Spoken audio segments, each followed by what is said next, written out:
আসসালামু আলাইকুম। আমার নাম হচ্ছে মোহাম্মদ শামসুল আলম শিহাব, সমাজবিজ্ঞান বিভাগ। আমার প্রশ্নটা হচ্ছে, আমরা জানি যে একটি ছাত্র সংগঠনের প্রধান হতে হলে ছাত্রত্ব থাকতে হয়, এবং সে ছাত্রদের, আমরা যে বয়সে আছি, ছাত্রদের যে বয়স এবং যে আমরা শিক্ষা পর্যায়ে যে আছি সেটা থাকতে হয়। কিন্তু আমরা বর্তমানে ছাত্র সংগঠনগুলোর, বিশেষ করে এখন আমি বাংলাদেশ ইসলামী ছাত্র শিবিরের কথাই যদি বলি, আমরা দেখতে পাচ্ছি যে শিবিরের যে সভাপতি থাকে তার সেশন হচ্ছে 5-6 সেশন বা ওই দিকে, যেটা আমার জন্মের বয়স। তো আমার প্রশ্ন হচ্ছে, ছাত্র শিবিরের একজন নেতা কিভাবে আমার সমস্যাগুলো সমাধান করতে পারবে, এবং কিভাবে সে, আমি যে সমস্যাগুলো ফেস করতে পারছি আমার বয়সের সাথে যে সমস্যাগুলো, সেগুলো কিভাবে সে। আপনার কাছে একটু আমি সম্পূর্ণ প্রশ্ন করবো, ঢাকা বিশ্ববিদ্যালয়ের যিনি এখন সভাপতি তার যে সেশন একটু বলবেন কিনা প্লিজ? 16-17 সেশন।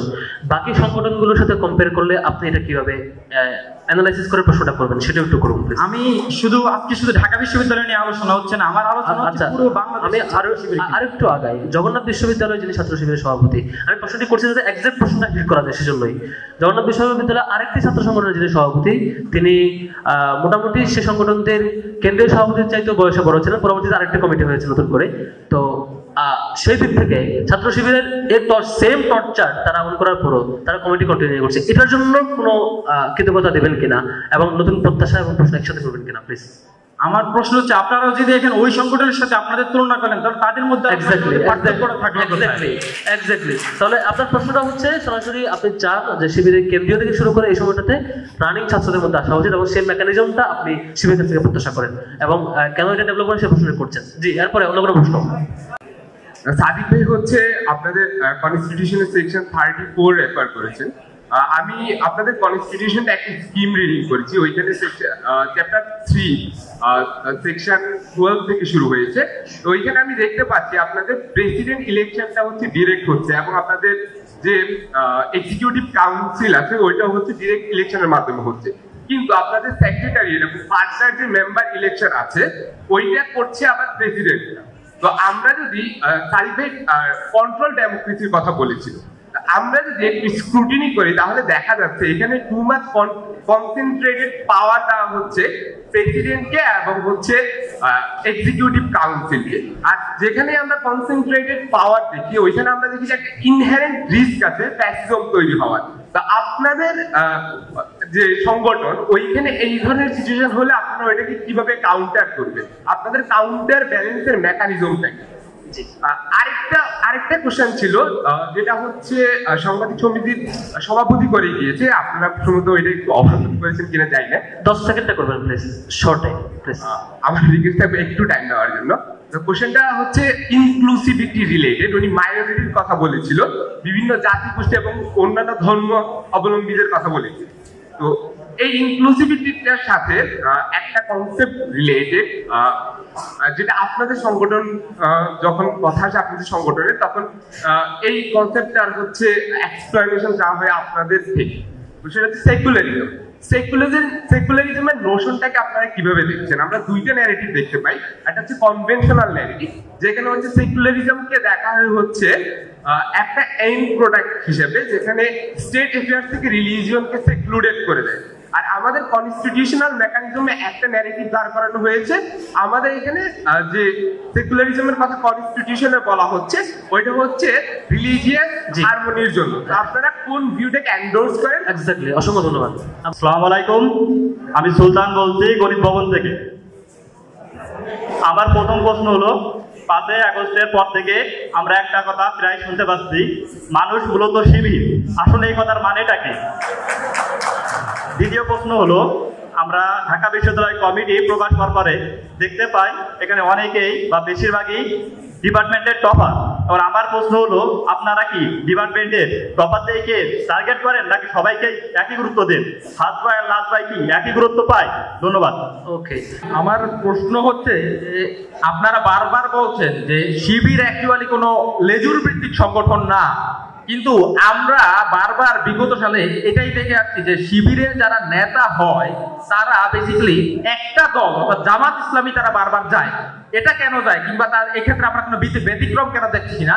আর এর মধ্যে বাংলাদেশে জামাত শিবিরে জামাত ইসলামের যে আমির বিভিন্ন ধরনের বক্তৃতা দিচ্ছে, যেমন আওয়ামী লীগকে ক্ষমা করা, শেখ হাসিনাকে ক্ষমা করা ইত্যাদি ধরনের যে বক্তৃতা দিচ্ছে, সেই বক্তৃতাতে আমরা জামাত এই বর্তমানে যে শিবির আছে সেই শিবির কেন কোনো কাউন্টার দেয়নি যে না আমরা আসলে আওয়ামী লীগকে ক্ষমা করতে চাই না, কিংবা আমরা এই ধরনের আচ্ছা তীব্র নির্যাতন। আরেকটা ছোট্ট কোশ্চেন, সেটা হচ্ছে একটা করে প্রশ্ন নেওয়ার কথা ছিল, আমরা একাধিক প্রশ্ন নিচ্ছি না, সরি।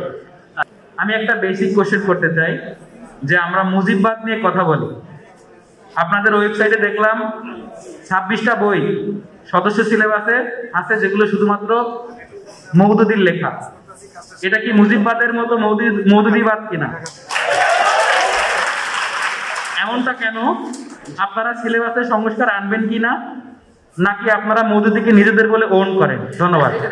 একটু প্লিজ টোটাল কয়টা বইয়ের মধ্যে কয়টা মওদুদির বই বলছেন একটু বলবেন কিনা? 81টা বইয়ের ভিতরে 26টা বই। ওকে, থ্যাংক ইউ।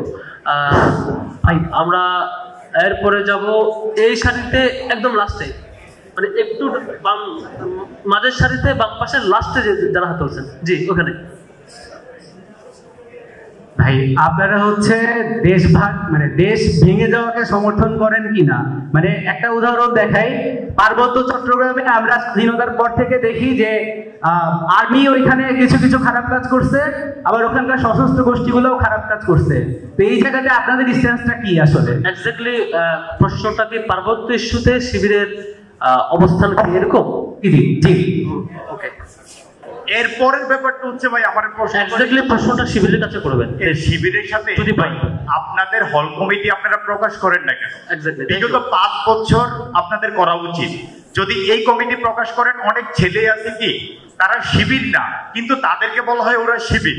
কিন্তু ভাই এটা তো এতদিন বলে আসতেছেন ছাত্র শিবির আপনাদের সাথে অন্যান্য সব পার্টি আপনাদের উপর জুলুম করছে।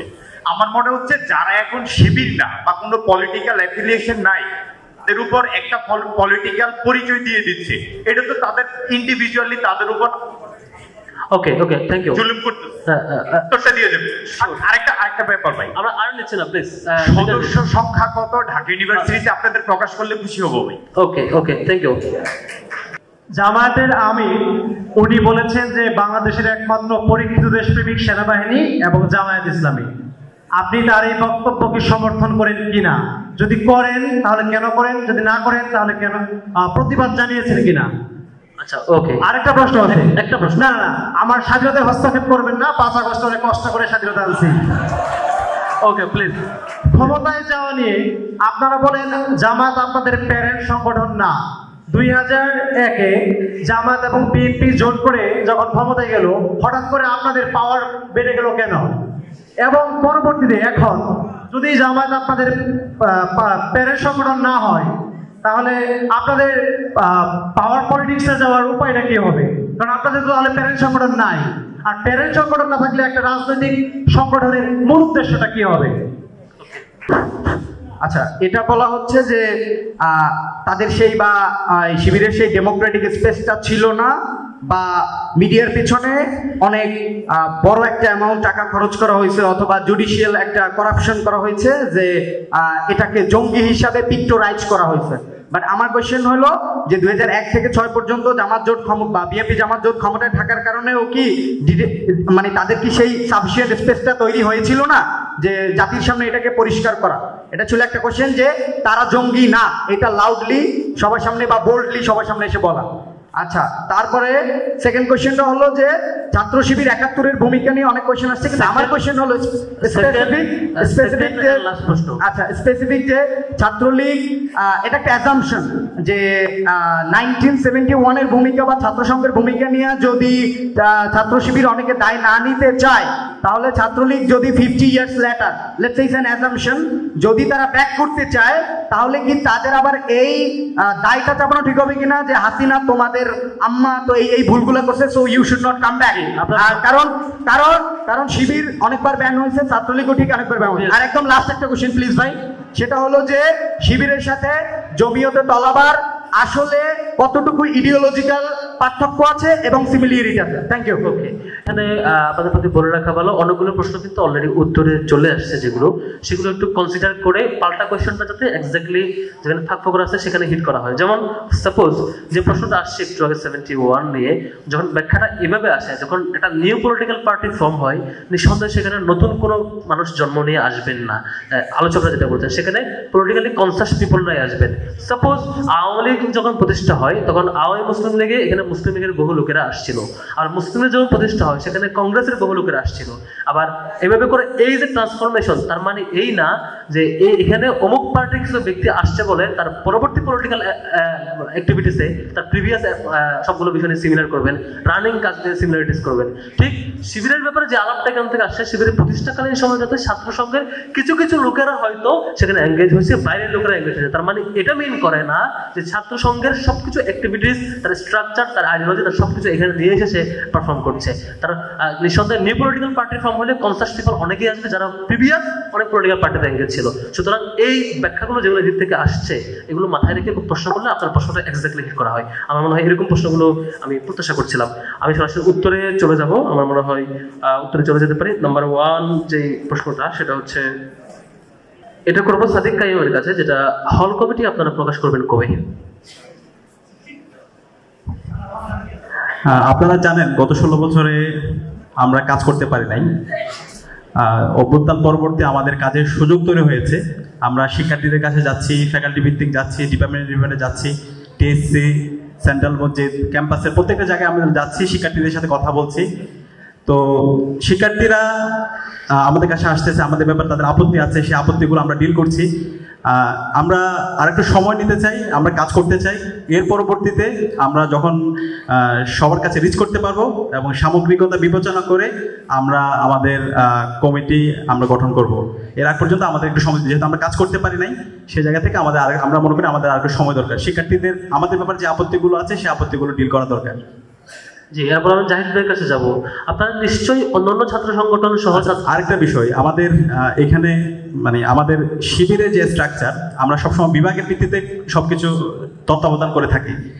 শিবিরের আমাদের যে বিশ্ববিদ্যালয় কমিটি ঘোষণা করা হয়েছে, এই কমিটিতে যে বিভাগগুলো আছে সেই বিভাগের মাধ্যমে কিন্তু আমরা সবকিছু কোঅর্ডিনেট করি।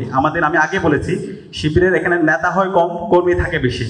তো আমরা এই বিভাগগুলোর মাধ্যমে আমরা সব জায়গায় ফ্যাকাল্টি এবং সব জায়গায় সমন্বয় করে থাকি। তার মানে আপনি শুধুমাত্র বিভাগ ফাংশন করার জন্য যেটুকু দরকার হয় সেটুকু তার রেসপন্সিবল পারসনকে অ্যাসাইন করেন, তিনি তার মতো করে অন্য লোকজন করে থাকেন। এক্স্যাক্টলি। ওকে, আমরা সরাসরি জাহিদ ভাইয়ের কাছে চলে যাব। সেটি হচ্ছে, নিশ্চয়ই আপনারা বিভিন্ন ছাত্র সংগঠনের অ্যাক্টিভিটিস নিয়ে ছাত্রদের সাথে যায়, আমাদের সাথে অনেক সময় প্রতিবাদ করেন, বিবৃতি দেন। তো জামাতের ইস্যুগুলো নিয়ে বা বিএনপির ইস্যু, কোনো রাজনৈতিক আপার লেভেল রাজনৈতিক সংগঠনের অ্যাক্টিভিটিসে নিশ্চয়ই দেন কিনা? দিলে, যদি না দিয়ে থাকেন এক কথা, আর যদি দেয়, জামাতের আমিরের যে বক্তব্য ক্ষমা চাওয়া না চাওয়া, এটা নিয়ে আপনার এক্সপ্লেনেশন কি, বা শিবির এটা কতটুকু এটার সাথে অ্যাড্রেস করবে কি করবে না, আপনার বক্তব্য? দেখুন, একটা বিষয়ের পারসেপশন বোঝার অনেক ক্রাইটেরিয়া থাকে। তো শুধুমাত্র একটা জায়গায় একটা বক্তব্য দিলে সেটা হয় না, সেটা তার কথা, কাজ, তার অনেক কিছু দিয়ে সেটাকে আপনি জাস্ট করতে পারেন। এক্ষেত্রে ক্ষমা চাওয়ার বিষয়ে ইতিমধ্যে আমরা বিভিন্ন জায়গায় বলেছি। আমি অনেকগুলো সাংগঠনিক প্রোগ্রামে বক্তব্য দিয়েছি এবং অনেক সাংবাদিকদের প্রশ্ন এই উত্তরটা দিয়েছি। তো ক্ষমা, এই প্রশ্নে আমার যেটা উত্তরটা ছিল বিভিন্ন জায়গায়, যে ক্ষমা তো সেই করতে পারে যে ভুক্তভোগী, যে ভিকটিমস, রাইট? এটাই তো নিয়ম হওয়ার কথা। তো স্বাভাবিকভাবে হচ্ছে আবার ক্ষমা কাকে করা হয়, যে ক্ষমা চায়? এখন পর্যন্ত কি আওয়ামী লীগ কোনো মাধ্যমে তার অপরাধ স্বীকার করেছে, অথবা কি তারা তাদের ক্ষমার প্রশ্ন কি এসেছে? নর্মালি আপনি যদি মানে ধর্মীয় পার্সপেক্টিভ থেকেও দেখেন, আপনি একটা গুনাহ করলেন, একটা অপরাধ করলেন, তো অপরাধ করার পরে তো আল্লাহ তাআলা আপনাকে অটো ক্ষমা করে না। আপনাকে আল্লাহর কাছে আগে মাপ চাইতে হয় যে আল্লাহ, আমি এটা করছি, ভবিষ্যতে আর কখনো করবো না, তুমি আমাকে ক্ষমা করো, তখন আল্লাহ তাআলা ক্ষমা করেন। তা হাসিনা বা হচ্ছে আওয়ামী লীগ এখন পর্যন্ত তাদের যে আচরণ, তারা বরং সেটাকে বলতেছে যারা আন্দোলনকারী ছিল তারাই এই হত্যাকাণ্ডের সাথে জড়িত, এই ধরনের একটা অ্যাপ্রোচ তারা করার চেষ্টা করছে। তো সেখানে আপনি কোন দৃষ্টিকোণ থেকে ক্ষমার প্রশ্ন আসতেছে, বা তার মানে আপনি এটার বিপরীত স্ট্যান্ড নিচ্ছেন, ক্ষমা চাওয়ার কেউ বক্তব্য দিলে, কিন্তু জামাতের আমির যে বক্তব্য দিচ্ছে এটা কি আসলে তার পরবর্তী কিছু বক্তব্য জানা, যেটা মনে হয় তিনি কি এটা টার্গেট করছেন যে হচ্ছে এই যে হঠাৎ করে 5 তারিখের পরে এক অপরের ঘর বাড়ি দখল করা, প্রতিশোধ নেওয়ার জন্য আক্রমণ করা, এটা ঠেকানোর জন্য কি এরকম আমি বক্তব্য দিচ্ছেন একটু নাকি? প্রশ্ন বলছি যে জামাতের আমিরকে আমি সরাসরি এই কোশ্চেনটা করেছিলাম যে আপনি আসলে এই ক্ষমার প্রশ্নটা কেন বলেছেন, তো তখন তিনি বলছেন যে আমি কি এটা স্পষ্ট বলছি যে আমি ক্ষমা করে দিয়েছি। আপনি মিডিয়াতে এটা একটু দেখবেন, এটাকে টুইস্ট করা হয়েছে, কিছুটা ম্যানিপুলেট করা হয়েছে। তো উনি যেটা এসছেন সেটা তিনি বলেছেন যে আমরা এই ক্ষমা দ্বারা এটা বোঝাচ্ছি যে দলীয়ভাবে, যেমন ছাত্র শিবিরের উপর অনেকে হামলা করেছে, এখন ছাত্র শিবির প্রত্যেকটা পাড়া পাড়া কমিটি গঠন করে যারা যারা হামলা করছে সবাইকে ধরে ধরে মারবে, বিষয়টা কি উচিত হবে আপনারা মনে করেন? কিন্তু সেম মধ্যে ওনার বক্তব্য হচ্ছে উনি সেটাকে মিন করেছেন যে জামাত এখন এভাবে করবে না, জামাতের উপর হামলা হয়েছে, জামাত প্রত্যেকটা ইউনিটকে দায়িত্ব দিয়েছে তোমরা ধরে ধরে বিচার কর না, বরং রাষ্ট্র বা যেটা আমাদের আইন আছে, আদালত আছে, তারা বিচার করবে। এবং তিনি এটাও বলেছেন যে তিনি তার উত্তরে যেটা বলেছেন যে যারা ভিকটিমস হয়েছে তারা যদি আইনি সহায়তা চায়, জামাত সেখানে আইনি সহায়তা করবে। এবং ছাত্র শিবির আমরা ছাত্রদের জায়গা থেকে এই প্রস্তাবটা আমরাও বলেছি, ইতিপূর্বে কয়েকবার বলেছি, বিভিন্ন জায়গায় বলেছি যে যারা ভিকটিম ছিলেন তারা যদি কোনো আইনি সহায়তা চায়, ছাত্রদের জায়গা থেকে শিক্ষার্থীদেরকে ছাত্র শিবির সেখানে সহায়তা করবে। মূলত বিষয়টা এমনটাই ছিল। জি, অসংখ্য ধন্যবাদ। আমরা এরপরে যাবো শিশির মনিরের কাছে। ওনার কাছে প্রশ্ন হচ্ছে, শিবিরের সংবিধানের এক্সপ্লেনেশন একজন দিয়েছেন, সেটা হচ্ছে এখানে এক্সিকিউটিভ কাউন্সিলকে অনেক বেশি পাওয়ার দেওয়া হয়েছে, প্রেসিডেন্টকে এম্পাওয়ার করা হয়েছে, যেটা ফ্যাসিজম ক্রিয়েট করে। শিবিরকে আদৌ ফ্যাসিজম ক্রিয়েট করে কিনা বা বেটার মডেল আছে কিনা, এটাকে আপনি কিভাবে জাস্টিফাই করেন? এই প্রশ্নটা যিনি করেছেন তিনি দেখবেন যে এই গঠনতন্ত্রের 25-এ বলা আছে শিবিরের কেন্দ্রীয় সভাপতি এবং কার্যকরী পরিষদের মধ্যে যদি টানাপোড়েন শুরু হয় তাহলে কি হবে। এটা ওই অর্থে না, কেন্দ্রীয় সভাপতিকে যতটুকু পাওয়ার দেওয়া আছে এটাকে কার্যকরী পরিষদের কাছে আবার একটা কাউন্টার পাওয়ার দেওয়া আছে, টু গিভ ব্যালেন্স। এই ব্যালেন্সের 25-এ বলা আছে যদি কোনো ব্যাপারে কেন্দ্রীয় সভাপতি এবং কার্যকরী পরিষদের মধ্যে মতবিরোধ দেখা দেয় এবং যদি একে অপরের রায় মেনে নিতে না পারেন তাহলে চূড়ান্ত সিদ্ধান্ত সংগঠনের সংখ্যাগরিষ্ঠ সদস্যদের মতামত অনুযায়ী গৃহীত হবে। ধরেন কোনো কারণে কেন্দ্রীয় সভাপতি একক ক্ষমতা অ্যাপ্লাই করতে চাইলেন, তাহলে তাকে আনসারেবল হতে হবে এক্সিকিউটিভ কাউন্সিলের কাছে। এক্সিকিউটিভ কাউন্সিল এক কথা বলছে, কেন্দ্রীয় সভাপতি আরেক কথা বলছে, তাহলে তো কোনো সুরাহা হবে কি করে? বলছে এই সুরাহা হবে সারা দেশে যারা সদস্য আছে তারা যে পক্ষে ভোট দিবে এই পক্ষেই। তারা যদি কেন্দ্রীয় সভাপতির পক্ষে ভোট দেন তাহলে কার্যকরী পরিষদ বাতিল হয়ে যাবে, তারা যদি কার্যকরী পরিষদের পক্ষে ভোট দেন তাহলে কেন্দ্রীয় সভাপতি অটো চলে যাবে। তাহলে there is checks and balance. এই জন্য যে ফ্যাসিজমের কথা বলছি, এখানে ফ্যাসিস্ট হয়ে ওঠা এত সহজ নয়, এটার internal checks and balance is there. জি, অসংখ্য ধন্যবাদ। তার মানে তিনি প্রুফ করার বোঝানোর চেষ্টা করছেন তার এখানে পাওয়ার ব্যালেন্স করার একটা করছেন এবং ক্রিটিক্যাল টাইমে সরাসরি সকল সদস্যদের দিকে তার পাওয়ারটা থ্রো করছেন। নিঃসন্দেহে সেটা আপনারা অবশ্যই চেক করবেন সংবিধানে আসলে সেটি আছে কিনা, চেক করার অধিকার নিশ্চয়ই রাখেন। আমরা এরপরের প্রশ্নে যাব, সেটি হলো সাদিক কারিমের কাছে। পার্বত্য ইস্যুতে ভাগ হওয়া না হওয়া, একটি গোষ্ঠীর দাবি উপস্থাপন করা এবং শান্তি বাহিনী তৈরি হওয়া, অনেকগুলো পরিবেশে সরাসরি সেটি বলেছেন, এটা কি ভাগ হওয়ার পক্ষে না দেশ থাকার পক্ষে? অবশ্যই পার্বত্য চট্টগ্রাম এটা বাংলাদেশের 10 ভাগের 1 ভাগ, বাংলাদেশের ভূখণ্ড অবশ্য বাংলাদেশের পক্ষে থাকবে, এটা বাংলাদেশের এই থাকবে।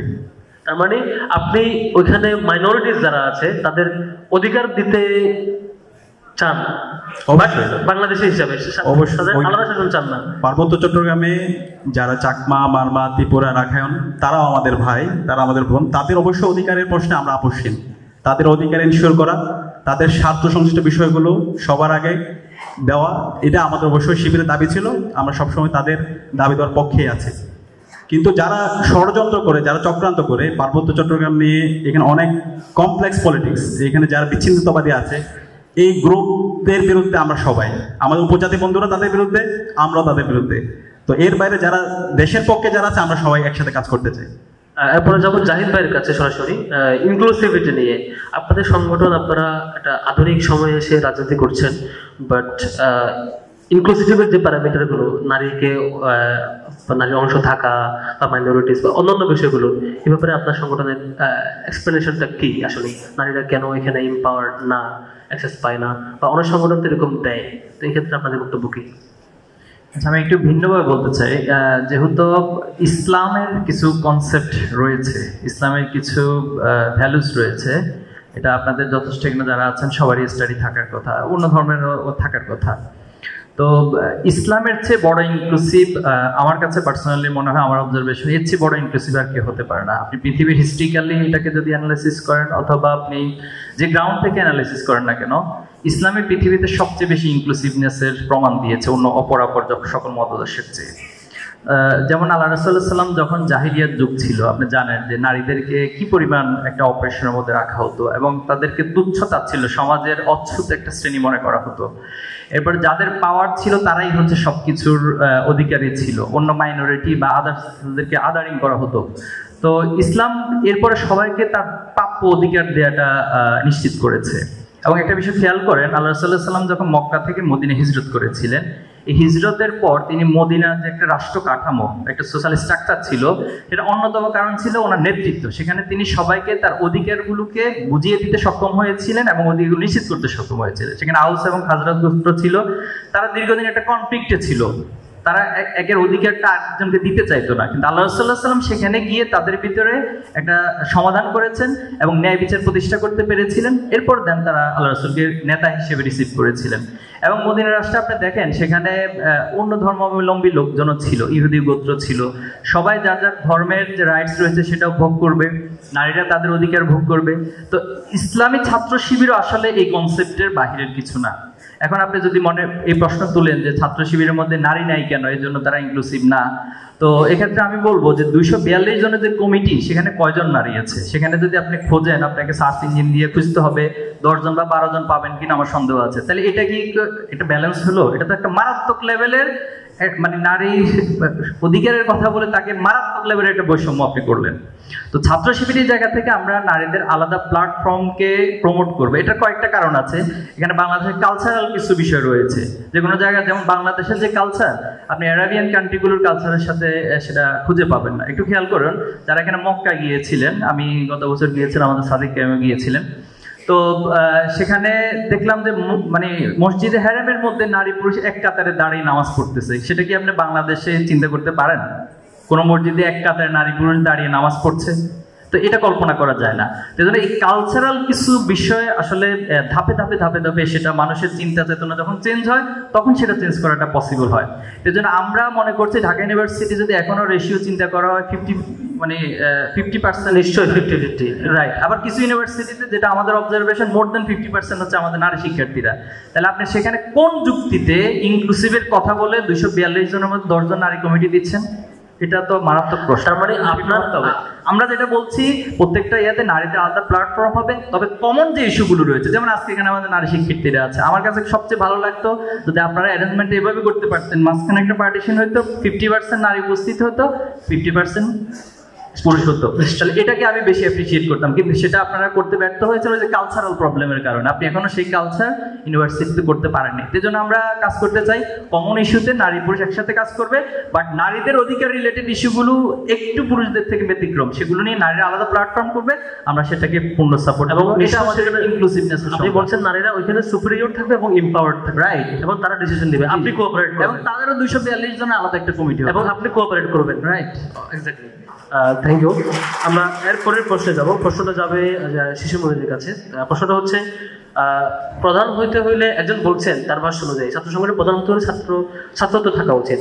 এখন যিনি ছাত্র শিবিরের সভাপতি সেক্রেটারি হন, নিশ্চয়ই একটু বয়স বেশি হন, সংগঠনটা এটা কেন বা এরকম ডেভেলপ করার সুযোগ আছে কেন, রানিং ছাত্ররাই পুরো অর্গানাইগ্রামে লিডিং দেবে, এটা পসিবল কিনা, নাকি হাইপোথেটিক্যাল? একটু আমি তো মনে করি A to Z পুরাটাই কারেন্ট ছাত্রদের হাতে ছেড়ে দেওয়া উচিত। এক্স্যাক্টলি। তবে বাংলাদেশের যে রাজনৈতিক কালচার, এই কালচারে একেবারে চট্টগ্রাম বিশ্ববিদ্যালয় হয়ে কেন্দ্রে এসে কিছু সময় পার করে অটোমেটিক ছাত্র জীবন শেষ হয়ে যায়। একটু লাউডলি বলতে হবে। তো আমি বিশ্বাস করি, আমি always I think the student politics should be governed by the students only, এবং তবেই ছাত্রদের ছাত্র সুলভ মানসিকতা থাকে। এটা একটা টেন্ডেন্সির ব্যাপার, এটা টেন্ডেন্সি সবার হয়ে ওঠে না। আমার মনে আছে আমরা যখন শিবিরের কেন্দ্রে কাজ করেছি, আমাদের যিনি কেন্দ্রীয় সভাপতি ছিলেন এবং অন্যান্য যারা ছিলেন, আমাদের আলোচনার একটা কেন্দ্রবিন্দু থাকতো, কি করে কারেন্ট ছাত্রদের হাতে শিবিরের লিডারশিপ তুলে দেওয়া যায়। সবটা পারা যায় নাই, but we became successful partially. এবং এখনো মনে হয় ছাত্র শিবিরের এই চেষ্টা করা উচিত, সো ফার প্র্যাকটিকেবল, ছাত্রদের হাতেই ছাত্রদের লিডারশিপ তুলে দেওয়া উচিত। এবং আপনারা কি কম্পারিজন করলে আপনারা নিজেদেরকে বেটার মনে করছেন অন্য সংগঠনের তুলনায়? ওই সময় তাই ছিলাম, 2008-2009 ওই সময় তাই ছিল। এবং আমার মনে আছে আমি একটা চিঠি লিখেছিলাম তখনকার দিনের ছাত্রলীগের সভাপতি, তখনকার দিনের ছাত্র দলের সভাপতিকে এবং সেক্রেটারিকে একটা চিঠি পাঠিয়েছিলাম দূত মারফত, এই কথা বলে যে চলেন সবাই ইউনাইটেড হই আর ছাত্রদের কাছে ছাত্রদের নেতৃত্ব তুলে দেই। দেখলাম তারা খুব ভালোভাবে জিনিসটা নিলেন না, এবং আমার কাছে মনে হয়েছিল তখন যে ওনারা তখন ছাত্রদল, তখন তো 111 সরকার চলমান, 2008 সালের 29শে ডিসেম্বর ইলেকশন হয়েছিল আর কি। তো এগুলো থেকে এই জায়গায় যদি আসা যেত না, তাহলে golden period of student politics হতো, যদি ছাত্ররা ছাত্রদের রাজনীতি নিয়ন্ত্রণ করতে পারত। সহজ হবে না, but we have to struggle day by day. হয়তো পসিবল হবে। আই এক্সপেক্ট ছাত্র শিবির এই ক্ষেত্রে এক্সাম্পলারি, উদাহরণস্বরূপ নতুন নতুন দৃষ্টান্ত স্থাপন। জি, অসংখ্য ধন্যবাদ। আমরা আসলে আমাদের প্ল্যান ছিল 10:30টার মধ্যে আমরা প্রশ্ন উত্তর শেষ করব। আমাদের হাতে 1 মিনিট সময় আছে, সেই হিসেবে সেই প্রশ্নটি আমি জানি না মডারেটর হিসেবে নিরপেক্ষতা বজায় রাখতে পেরেছি কিনা। আমার সর্বোচ্চ চেষ্টা ছিল প্রশ্নটাকে কঠিন করে উপস্থাপন করা এবং গুরুত্বপূর্ণ প্রশ্নগুলো উপস্থাপন করা। সর্বশেষ প্রশ্ন যাব জাহিদ ভাইয়ের কাছে, সেটি হচ্ছে আপনারা কি টপারদেরকে হাইজ্যাক করে কমিটিতে ইন করছেন, নাকি আসলে জাহিদ ভাই কাছে যাচ্ছি, সেটা হচ্ছে আপনার ঢাকা ইউনিভার্সিটি কমিটিতে সাংগঠনিক সম্পাদককে দেখা গেল যে তিনি ফার্স্ট, আরেকজনকে দেখা গেল তিনি গোল্ড মেডেল পেয়েছেন, সভাপতিকে দেখা গেছে সেক্রেটারির রেজাল্টটা তখন পাবলিশ হয় নাই, যদিও তার রেজাল্ট ভালো ছিল। তারপর হচ্ছে সভাপতির রেজাল্ট তখন থার্ড উপস্থাপন করা হয়েছে। তার মানে কি হঠাৎ করে হাইজ্যাক করে নিয়ে আসছেন, নাকি এখানে কি মেকানিজম আছে কাজের মধ্যে? এটা ক্লিয়ার করবেন এক্স্যাক্টলি, তারা আসলে এটা ক্লিয়ার হতে চায় এখানে কি মেকানিজম ছিল। জি, ধন্যবাদ আপনাকে। আসলে এখানে রেজাল্টের ক্ষেত্রে শিবিরের একটা ইনক্লুসিভনেস আছে, যে বারবার আপনি ইনক্লুসিভ বলেন না, তো এখানে শিবির আসলে অনেকগুলো ক্রাইটেরিয়ার মধ্য দিয়ে নেতৃত্বটা তৈরি হয়। তো মেধাবী এবং মেধার আসলে বর্তমান সময়ে এসে যদি আমরা চিন্তা করি, দেখুন এখানে অনেকেই যে সাংবাদিকতার সাথে জড়িত আছেন, তো এই যে আপনি আপনার পেশাতে কতটা ভালো এবং কতটা দক্ষ, এটা কিন্তু একটা মেধার পরিচয়। বর্তমানে আপনি দেখেন যারা ফ্রিল্যান্সিং করে, হিউজ একটা জেনারেশন কিন্তু ফ্রিল্যান্সিং করে সে বাংলাদেশকে অনেক উপকার করতেছে এবং বিশ্ব ওয়ার্ল্ড ওয়াইড কিন্তু তারা একটা অবস্থান তৈরি করে যাচ্ছে। এজন্য মেধার আসলে সংজ্ঞাটা কোনো একটা শব্দ দিয়ে বা শুধুমাত্র অনলি রেজাল্ট দিয়ে আমরা এটাকে মিন করি না। তবে হ্যাঁ, এটা একটা গুরুত্বপূর্ণ পার্ট এবং সবচেয়ে গুরুত্বপূর্ণ পার্টও আপনি বলতে পারেন প্রায়োরিটির ভিত্তিতে। তো এক্ষেত্রে শিবিরের টোটাল কার্যক্রমগুলো ওরিয়েন্টেড হয় মেধার চর্চার মধ্য দিয়ে। এই যে আপনারা সিলেবাসের কথা বলছেন, আরো অনেকগুলো বিষয় আছে, আমাদের প্রোগ্রামগুলো ওইভাবে ডিজাইন করা হয়। এক্ষেত্রে যিনি মেধাবী আছেন ওনাকে আরো কিভাবে মেধার স্বাক্ষর রাখা যায় সেটার জন্য আমরা চেষ্টা করি। আর যারা একটু কম মেধাবী আছেন, অর্থাৎ আপনাদের সংজ্ঞা যেভাবে দেখবেন সেটাকে আরো কিভাবে শানিত করা যায়, মূলত আমরা এই বিষয়গুলো খেলি। আর আমাদের রেজাল্টের ক্ষেত্রে একটা কমন সেন্স হচ্ছে বা কমন ডিরেকশন হচ্ছে, যিনি যে লেভেলটাতে আছেন কখনো সেখান থেকে যেন নিচে না যায়, বরং সেখানে থাকবেন, সেখান থেকে উপরে যাবেন। অ্যাটলিস্ট যদি সেটাও না পারেন, তাহলে আপনার আগের রেজাল্টে যেন ধরে নিম্নগামী না হয়। মানে মোটিভেশন লিডারশিপের রেজাল্ট ফ্যাক্টর না, বাট এখানে কাজ করার পাশাপাশি তিনি রেজাল্ট ধরে রাখার মতো কালচার, একটা অর্গানাইজেশনাল কালচার ডেভেলপ, এটা আমরা কন্টিনিউয়াসলি অবভিয়াসলি। তার মানে রেজাল্ট থাকতেও পারে, না থাকতে পারে, বাট এনভায়রনমেন্টটা তাকে হেল্প করে রেজাল্ট তৈরি করতে। আমরা অডিয়েন্সদের উপকারতে বলছি, আপনাদের জন্য আরো চমক কিন্তু অপেক্ষা করছে। অনেকে চলে যেতে যাচ্ছেন, চলে গেলে চমক নিশ্চয়ই মিস করবেন। আমি একটা প্রশ্ন না করে লোভ সামলাতে পারছি না, সেটাও জাহিদের কাছে করবো। আপনারা কি শুধু মাওলানা মওদুদির বই পড়ান আসলে সিলেবাসে? আর কয়েকটা স্কলারের নাম বলেন তো যাদের বই আপনারা আসলেই পড়েন। না, আপনি তো 81টার মধ্যে 26টাই বলেছেন যে এখানে মাওলানা মওদুদি, তো আরো তো সংখ্যাটা ওইদিকে বেশি। তো এই জন্য মাওলানার বই আসলে কেন পড়া হয়, এখানে যারা মাওলানাকে নিয়ে স্টাডি করেছেন ওনাকে আসলে মওদুদিবাদ হিসেবে আমরা কখনো দেখি না, এবং ছাত্র শিবিরের যত দায়িত্বশীল বা যারা আমাদের জনশক্তি আছে, আমরা কখনো মওদুদিকে একেবারে নিজেদের পীর সাহেব মনে করা এটা কখনো করি না। একটা স্পষ্ট আমি ঘোষণা দিচ্ছি, মওদুদিকে কখনো আমরা পীর মনে করি না। মওদুদির যতটুকু গ্রহণ করার যোগ্য আমরা মনে করি ততটুকু আমরা গ্রহণ। আপনি কি তার লিটারেচারকে ক্রিটিক করতে প্রস্তুত? ডেফিনেটলি ক্রিটিক করতে প্রস্তুত হবো না কেন? এবং আমাদের স্টাডি সার্কেলগুলোতে যখন ওনার বই হয়, ওনার লাইফ স্টাইল, এরপরে হচ্ছে ওনার ওই বই নিয়ে আমরা ক্রিটিকের আমাদের জনশক্তিদের সুযোগ দিয়ে থাকি। তার মানে আপনি আরো অনেক স্কলারের বই লিখেছেন যেগুলো হচ্ছে, তবে মাওলানা মওদুদি অনেকগুলো ক্যাটাগরিকে কভার করে তিনি আমাদের পর্যালোচনা করে এবং সবার পরামর্শের ভিত্তিতে ওনার চিন্তাশীলতা গুলো আমাদের জন্য প্রয়োজন এটা মনে করেছি, দেখে আমরা নিয়ে। তবে আমি যদি এভাবে অ্যানালাইসিস করি যে পুরো সিলেবাসটা যদি স্কুল সিলেবাস, কলেজ সিলেবাস, উচ্চতর সিলেবাস, সাথী সিলেবাস, সদস্য সিলেবাস সব কিছু কভার করলে এখানে কি নিশ্চয়ই অন্যদেরকে এম্পাওয়ার করা হয়েছে বেশি, নাকি মাওলানা মওদুদিকে বেশি বলেন? আমি তো বলছি ভাই, এখানে আসলে কারো এম্পাওয়ার করাও ফ্যাক্টর না, আবার কাউকে ইগনোর করাও ফ্যাক্টর না।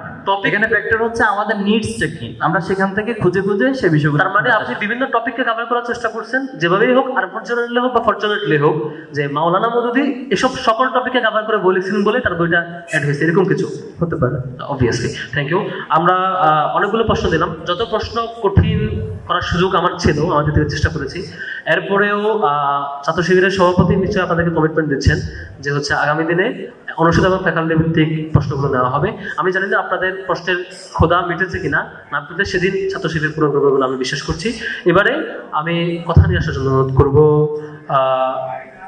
খুবই সংক্ষেপে কথা রাখবেন আমাদের আজকের অন্যতম অতিথি, বাংলাদেশ সুপ্রিম কোর্টের আপিল বিভাগের আইনজীবী অ্যাডভোকেট শিশির মুনির ভাইকে অনুরোধ করছি সর্বশেষ সমাপনী কনক্লুডিং রিমার্কস আমাদের উদ্দেশ্যে উপস্থাপন করার জন্য। অনেক রাত হয়ে গেছে, আর কতক্ষণ বসে থাকবে? তো student politics, we mean student politics in a different dimension. I am addressing you without addressing to the guests very directly. ছাত্র শিবির যে ছাত্র রাজনীতির মডেল প্রতিষ্ঠা করতে চায়, আমরা এক্সপেক্ট করব সকল ছাত্র সংগঠন একই ধরনের প্রতিযোগিতায় লিপ্ত হবে। যদি একই ধরনের প্রতিযোগিতায় লিপ্ত হয়ে কেউ ছাত্র শিবিরের চাইতেও ভালো এক্সাম্পল ক্রিয়েট করতে পারে, আমরা তাদেরকে অ্যাপ্রিসিয়েট করব। আর আমরা যদি কারো চাইতেও অধিকতর ভালো এক্সাম্পল ফিট করতে চাই, উই এক্সপেক্ট তারাও এইটাকে অ্যাপ্রিসিয়েট করবেন। ডান বাম, ইসলামী অন ইসলামী নির্বিশেষে ঢাকা বিশ্ববিদ্যালয়ে পড়াশোনার সঠিক পরিবেশ বজায় রাখা প্রয়োজন। ঢাকা বিশ্ববিদ্যালয়ের প্রাচ্যের অক্সফোর্ড নামে খ্যাত, এখানে আমাদের research standard is very poor, very low. আমি এখানে দাঁড়িয়ে থেকে দায়িত্ব নিয়ে বলছি, we would be very happy to see যে ঢাকা বিশ্ববিদ্যালয় ওয়ার্ল্ড ক্লাস গ্রাজুয়েট তৈরি করছে। We will be very happy to see যে ঢাকা বিশ্ববিদ্যালয়ে যারা শিক্ষক হবেন তারা সত্যিকার অর্থে ইন্টেলেকচুয়ালি সাউন্ড লোকদেরকে ঢাকা বিশ্ববিদ্যালয়ের শিক্ষক বানানো হবে। শিক্ষকদের মধ্যে দলবাজির যে টানাটানি, এই টানাটানি থেকে ঢাকা বিশ্ববিদ্যালয়ে মুক্তি পাক। এই মুক্তির ভিত্তিতে নতুন বাংলাদেশ গঠন করার ক্ষেত্রে ঢাকা বিশ্ববিদ্যালয়ের ছাত্ররা অগ্রণী ভূমিকা পালন করবে, এটা আমরা প্রত্যাশা করি। ঢাকা বিশ্ববিদ্যালয়ে যে ধরনের ছাত্র ছাত্রীরা লেখাপড়া করতে আসে, তাদের সামনে তাদেরকে রাজনৈতিকভাবে মলেস্ট করা হোক, রাজনৈতিকভাবে নির্যাতনের শিকার করা হোক, তাদের ব্যাড এক্সপিরিয়েন্স হোক, এটা আমরা অতীতেও চাইনি, বর্তমানেও চাই না, ভবিষ্যতেও আমরা কোনোদিন তা চাইব না। এবং ঢাকা বিশ্ববিদ্যালয়ে যারা আসবে, ফ্রেশ গ্রাজুয়েট হবে, এই দেশে লেখাপড়া করবে, ওয়ার্ল্ড ক্লাস গ্রাজুয়েট হিসেবে ডেভেলপ করবে, পৃথিবীর বিভিন্ন জায়গায় গিয়ে তারা অবস্থান নেবে। ছাত্র শিবিরের লোকেরাও এখানে নীতি নৈতিকতার ভিত্তিতে নতুন বাংলাদেশ গঠন করার ক্ষেত্রে উল্লেখযোগ্য ভূমিকা পালন করবে। That is our expectation to Shibir. আমরা কোনো দলবাজি পছন্দ করি না, আমরা কোনো অন্ধ আনুগত্য পছন্দ করি না, আমরা কোনো ব্যক্তি বিশেষের পকেটে, কোনো রাজনৈতিক দলের পকেটের ক্রীড়নক হতে চাই না। আমরা সবসময় স্বাধীন সার্বভৌম টেন্ডেন্সি নিয়ে বড় হতে চাই। আমরা ভালোকে ভালো বলার, খারাপকে খারাপ বলার, সত্যকে সত্য বলার, মিথ্যাকে মিথ্যা বলার, সাদাকে সাদা বলার, কালোকে কালো বলার স্বাধীনতা চাই। এটি যদি ছাত্র রাজনীতি হয় তাহলে I am in favour of that student politics. আর যদি এটি ছাত্র রাজনীতি না হয়ে কে কখন ক্ষমতায় আসলো, কে কখন ক্ষমতায় গেল তার লাঠিয়াল বাহিনী হিসেবে ঢাকা বিশ্ববিদ্যালয়ের ছাত্ররা ব্যবহৃত হয়, তাহলে আমি সেই ছাত্র রাজনীতি মোটেও পছন্দ করি না। So what we expect, my dear brothers and sisters, we expect a new dimension. We expect innovation and creativity. We expect intellectual superiority. We expect new Bangladesh's নতুন dimension.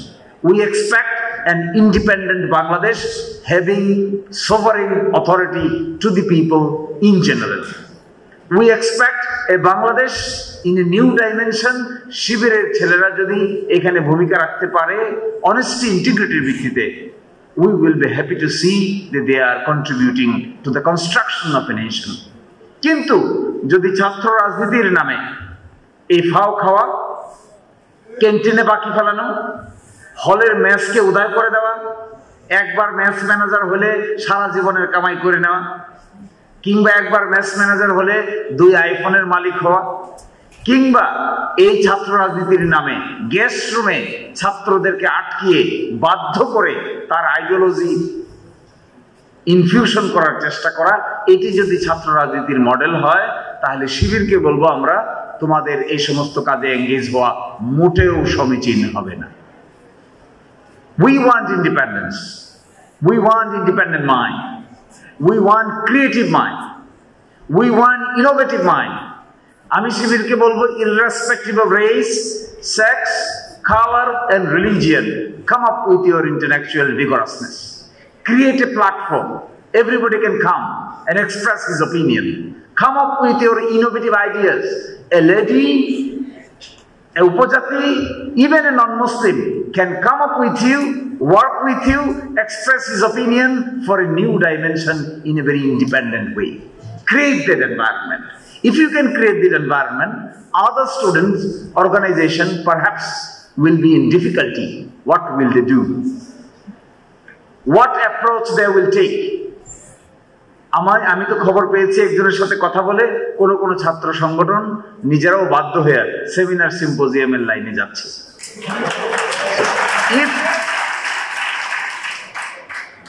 এইরকম প্রেসার গ্রুপ হিসেবে শিবির যদি সেমিনার সিম্পোজিয়ামের কালচার অন্যদের মধ্যেও develop করাতে পারে তাহলে তা আমি মনে করব শিবিরের সফলতার সবচাইতে উত্তম নজির হবে এটা।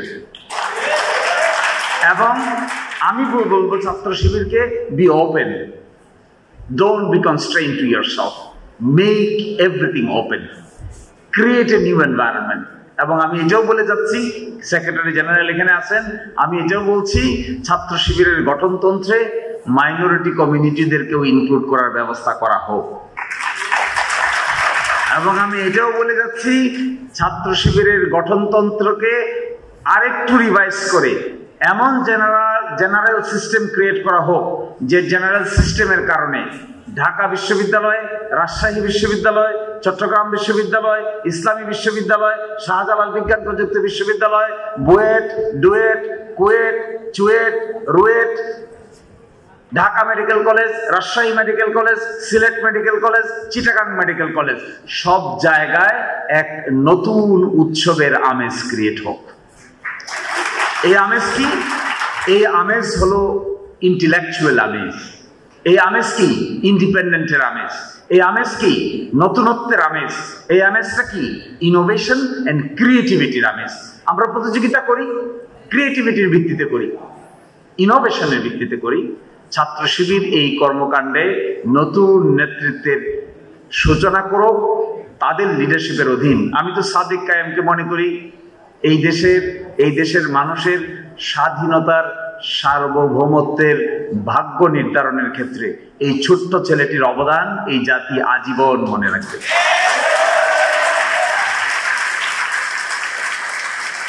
দেখতে ছোট হলেও, সাইজে খাটো হলেও কর্মকাণ্ড যা করেছে এটি আমাদের মাঝে এক নতুন সম্ভাবনার সূচনা করেছে। সকলকে অনেক ধন্যবাদ এই শীতের রাতে কষ্ট করে আমাদের আজাইরা পেশাল শোনার জন্য। আসসালামু আলাইকুম। সম্মানিত উপস্থিতি, আমরা একেবারে শেষের দিকে একটু অপেক্ষা করুন প্লিজ। আপনাদের জন্য নাস্তা এবং গিফট নিশ্চয়ই পৌঁছে যাবে। সর্বশেষ বক্তব্য, একেবারেই সর্বশেষ বক্তব্য, আমরা আজকের সমাপনী কনক্লুডিং রিমার্কস শুনব বাংলাদেশ ইসলামী ছাত্র শিবিরের সেক্রেটারি জেনারেল জাহিদুল ইসলামের কাছ থেকে। এবারে বক্তব্য নিয়ে আসবেন ইসলামী ছাত্র শিবিরের সেক্রেটারি জেনারেল জাহিদুল ইসলাম।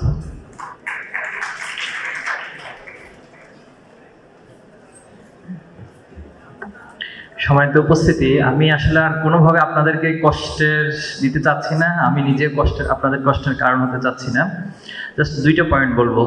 তো আজকে তো অনেকগুলো প্রশ্ন আপনারা করেছেন, অনেকগুলো প্রশ্ন স্কিপও হয়েছে, আমি খেয়াল করছি। সব আসলে অ্যাড্রেসও করতে পারেন নাই সঞ্চালক, আবার সবগুলোর উত্তর আমরা যা দিয়েছি আমি মনে করতেছি 100% স্যাটিসফাই আপনার ভিতরে তৈরি হয়েছে, স্যাটিসফ্যাকশন, এটা আমি মনে করছি না। তো আমরা চেষ্টা করেছি আমাদের জায়গা থেকে আপনাদেরকে বিষয়গুলো অ্যাড্রেস করার। তো আরেকটা বড় বিষয় হলো, আসলে ভুলের ঊর্ধ্বে তো কেউ না। আপনি যদি একটু খেয়াল করেন, আল্লাহ রাসূলুল্লাহ সাল্লাল্লাহু আলাইহি ওয়াসাল্লাম জীবনে কোনোদিন গুনাহ করেন নাই, কোনো অপরাধ করেন নাই, কিন্তু অনেকগুলো সহিহ হাদিসে বলছেন তিনি প্রত্যেকদিন 70 বার অথবা 100 বার তিনি আল্লাহর কাছে তাওবা করতেন। তাহলে এটা রিজনটা কেন ছিল? তো আসলে আমরা মানুষ হিসেবে মানবীয় জায়গা থেকে ছাত্র শিবির একেবারে নির্ভুল নিষ্কল সেটা কখনোই আমরা দাবি করি না, এটা দাবি করার সুযোগও আছে বলে মানবীয় জায়গা থেকে আমরা মনে করি না। এই জন্য আমরা আপনাদের কাছে চাইবো আপনারা আমাদের সমালোচনা করবেন, একটু আমাদের সংশোধনের নিয়তে সমালোচনাগুলো করবেন, যে কোনো প্রশ্ন আমাদেরকে করবেন। এটা এই প্রশ্ন এবং সমালোচনা এটা আমাদের সংগঠনের অভ্যন্তরীণ একটা প্র্যাকটিস, নিয়মিত প্র্যাকটিস হয়। টার্ম জানেন যে ইহতিসাব, যে একজন দায়িত্বশীল ওনাকেও ওনার অধস্তনের কাছে প্রশ্নের সম্মুখীন হইতে হয়, জবাবদিহি করতে হয়, এবং তিনি যদি কোনো ভুল করেন একজন অধস্তন সেটাকে ধরিয়ে দেওয়ার পূর্ণ এখতিয়ার সংগঠন আমাদের প্রত্যেককে দিয়েছে। তো এই প্র্যাকটিসটা আলহামদুলিল্লাহ এখন জনপরিসরে এসেছে, পাবলিকলি আমরা বলার সুযোগ পেয়েছি। তো আশা করি এটা আপনারা জারি রাখবেন, কন্টিনিউ করবেন, আমরা সেই প্রত্যাশা রাখছি। আমাদেরকে দোয়া, ভালোবাসা, সংশোধনী দিয়ে এই সংগঠনকে পূর্ণতা আপনাদের মাধ্যমে পাবো ইনশাল্লাহ। আর লাস্ট পয়েন্ট যেটা, যে জুলাই বিপ্লব আপনাদের দ্বারা, আমাদের শহীদ ভাইদের দ্বারা সংগঠিত হয়েছে। আমরা আশা করি যে এই স্পিরিটটা আমরা ধরে রাখবো ইনশাল্লাহ।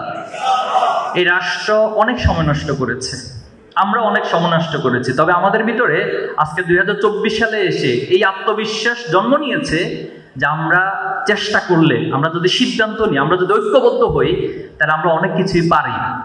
এই জন্য আমরা মনে করি আমরা অনেক কিছু পারবো ইনশাআল্লাহ, আমরা অনেক কিছু পারবো ইনশাআল্লাহ। আল্লাহ আমাদেরকে তৌফিক দান করুক, আমিন। আসসালামু আলাইকুম ওয়া রাহমাতুল্লাহ।